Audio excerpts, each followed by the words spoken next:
वो फुटबॉलर था लेकिन इंसानी सरों का। वो जालिम था लेकिन मजलूम की आवाज़। वो रहमान का भाई था लेकिन रहमान से भी खतरनाक। आखिर कौन था वो? वो था उज़ैर बलोच। धुरंधर में ये तो दिखाया गया कि रहमान डकैत मारे जाते हैं, अरशद पप्पू मारे जाते हैं, यहाँ तक कि एसपी असलम भी मारे जाते हैं, और फिर लियारी को हमजा अली मज़ारी संभालते हैं। लेकिन हकीकत बिल्कुल इसके बरक्स है। ये सच है कि रहमान मारे जाते हैं, एसपी असलम मारे जाते हैं, पूरी लियारी की गैंगवार ख़त्म हो जाती है, लेकिन बाकी रहता है तो सिर्फ एक शख्स। वो हमजा अली मज़ारी नहीं, वो है उज़ैर बलोच।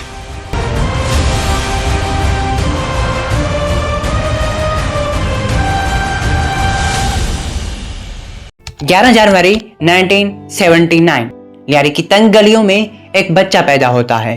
उसका नाम उज़ैर जान रखा जाता है। इसके वालिद चाहते थे कि ये कभी लियारी गैंग वॉर में शामिल ना हो, लेकिन हालात ने इससे वो कराया जो ये करना ही नहीं चाहता था।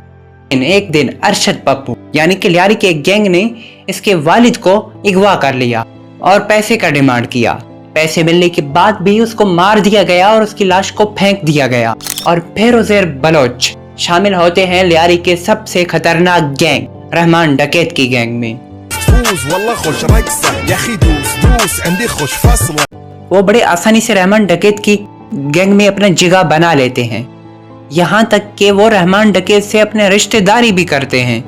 रहमान डकैत के बहन से शादी कर, और अब वो सिर्फ कोई आम उज़ैर बलोच नहीं था, अब वो था रहमान डकैत का भाई, रहमान डकैत का राइट हैंड उज़ैर बलोच। अब आता है उज़ैर बलोच की असली कहानी। जब रहमान डकैत मारे जाते हैं, उज़ैर बलोच को लियारी का कुर्सी मिल जाता है। उज़ैर बलोच अपना इंतकाम लेने का सोचते हैं। सबसे पहले वो अरशद पप्पू के सामने उसके भाई का सर काटते हैं, और फिर वो सर लेकर अरशद पप्पू को अपनी गाड़ी के बानट पे बांधते हैं और फिर लियारी की गलियों में निकल जाते हैं, और फिर सबके सामने अरशद पप्पू के माथे पे गोली मारते हैं। और फिर उज़ैर बलोच की गैंग में जितने भी सरदार होते हैं सब एक एक गोली मारते हैं, और फिर उज़ैर बलोच उसका सर काटते हैं, और फिर उन दोनों सरों के साथ फुटबॉल खेला जाता है। और ये दरिंदगी आज से पहले लियारी में नहीं थी। लेकिन इस बीच क्वीन का वीडियो रिकॉर्ड करता है, जो कि वीडियो बाद में लीक हो जाता है।